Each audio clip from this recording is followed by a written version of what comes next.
যুক্তরাষ্ট্রে অভিবাসন কর্মকর্তাদের কার্যক্রমে নজরদারি বাড়ানো হবে কিনা এই প্রশ্নে কংগ্রেস ও হোয়াইট হাউসের মধ্যে সমঝোতা না হওয়ায় শনিবার থেকে ইউএস ডিপার্টমেন্ট অব হোমল্যান্ড সিকিউরিটির এর অর্থায়ন আংশিকভাবে বন্ধ হয়ে গেছে।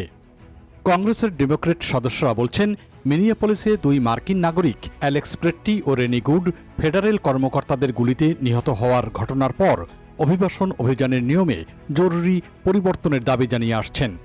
তাদের দাবি, অভিযানে অংশ নেওয়া কর্মকর্তারা যেন স্পষ্ট পরিচয়পত্র প্রদর্শন করেন, মুখ ঢেকে না রাখেন, আলাদা পরিচিতি নম্বর ব্যবহার করেন এবং ব্যক্তিগত সম্পত্তিতে গ্রেপ্তারের ক্ষেত্রে আদালতের পরোয়ানা নেন।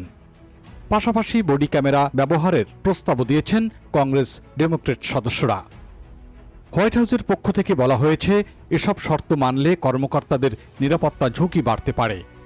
সাবেক সীমান্ত সমন্বয়ক টম হোমান বলেছেন, এরই মধ্যে অনেক কর্মকর্তা হুমকি ও হয়রানির মুখে পড়েছেন। তার ভাষায়, দায়িত্ব পালন করতে হলে তাদের সুরক্ষা নিশ্চিত করা প্রয়োজন। এই অচল অবস্থার প্রভাব পড়েছে একাধিক সংস্থার উপর। এর মধ্যে রয়েছে ট্রান্সপোর্টেশন সিকিউরিটি অ্যাডমিনিস্ট্রেশন বা TSA, Federal Emergency Management Agency FEMA, United States Secret Service, Immigration and Customs Enforcement ICE এবং ইউএস কাস্টমস বর্ডার প্রোটেকশন। তবে আইসি ও সিবিপির কাজ পুরোপুরি থেমে নেই। 2025 সালের কর ও ব্যয় সংক্রান্ত আইনে অতিরিক্ত অর্থ বরাদ্দ থাকায় তারা বহিষ্কার কার্যক্রম অব্যাহত রেখেছেন। সরকারি তথ্য অনুযায়ী ডিএইচএসির প্রায় 90% কর্মী শাটডাউন চলাকালে কাজ চালিয়ে যাচ্ছেন। যদিও তারা সাময়িকভাবে বেতন পাচ্ছেন না। বেতন না পেলে কর্মীদের উপর আর্থিক চাপ বাড়তে পারে। গত বছর যুক্তরাষ্ট্রে টানা 43 দিন শাটডাউন হয়েছিল, যা ছিল একটি রেকর্ড।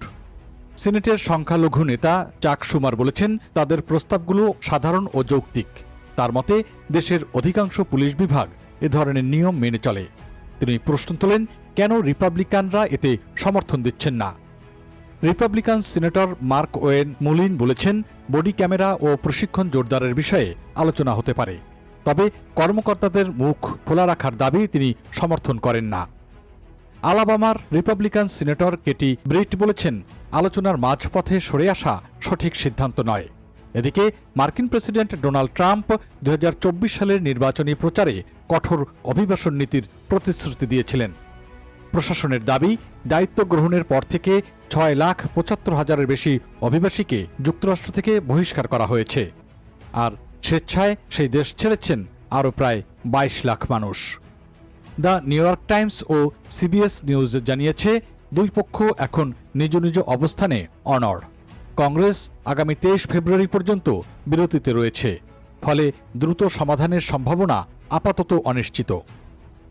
অভিবাসন নীতি ও আইন প্রয়োগের পদ্ধতি নিয়ে এই বিরোধ এখন যুক্তরাষ্ট্রের রাজনীতির গুরুত্বপূর্ণ ইস্যু হয়ে উঠেছে। সমঝোতা না হলে শাটডাউন দীর্ঘায়িত হওয়ার আশঙ্কা রয়েছে।